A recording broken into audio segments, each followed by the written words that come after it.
I'm just going to ask a couple more questions, and then if members of the audience would like to ask questions, there are some microphones, or at least one microphone I can see, strategically placed. So if anyone wants to start going to the mic to ask questions, I'll call on you in a few minutes.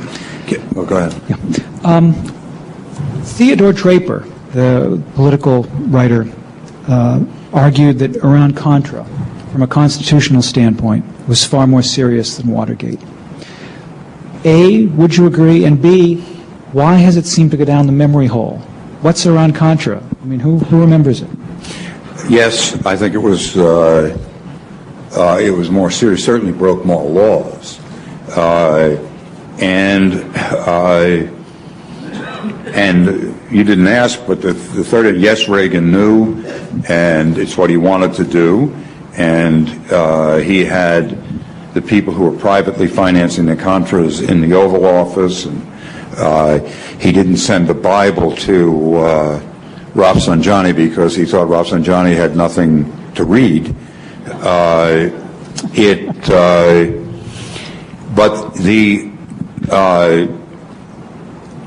It was never, they were never able to, I'm quoting a man who's dead, but it was a friend of mine. Iran Contra was so bad that, and the fact of, it was a coup against our own government, really. I mean, it was military action. We're doing a little bit now. That was not known to the public nor approved by the Congress or by anybody else, and Reagan wanted it that way, and he thought he could get away with it, and so broke long series of laws in doing it. Two things happened, I think, that three things happened that took it down the memory hole. One is it was always complicated to explain. People you could never get a single word like burglary to it. Two, the establishment, this is where I would quote my late friend Arthur Lyman, who became the special counsel to the Senate Investigating Committee of Iran Contra.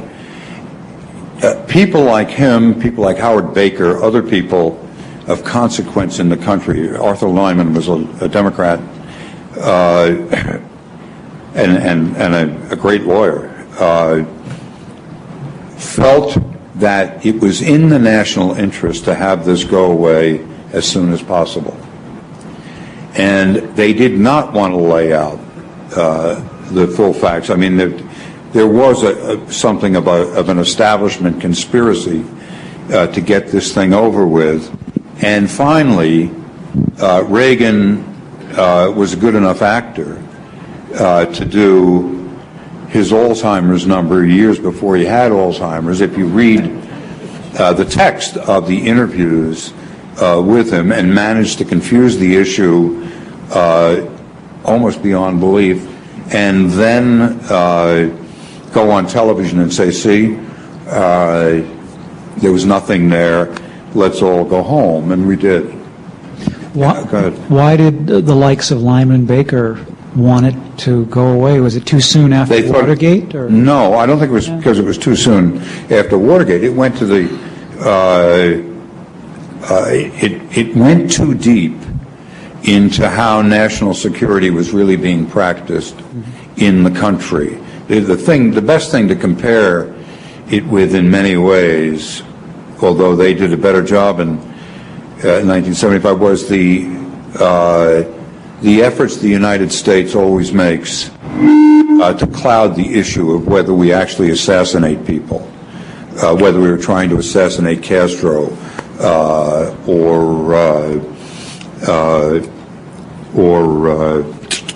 the guy in Chile, Allende, and others, Trujillo. It was getting too close to the bone of how of the American national security and intelligence and covert action apparatus that came out of World War II and grew and grew and grew, and particularly grew under Reagan. And I think that these people thought it was too dangerous for the American people to know that. Literally, this is what Arthur Lyman told me when as he was leaving for Washington. Well, I said we were friends, and it was a private conversation. But what is your job? My job is to get this over with as soon as possible.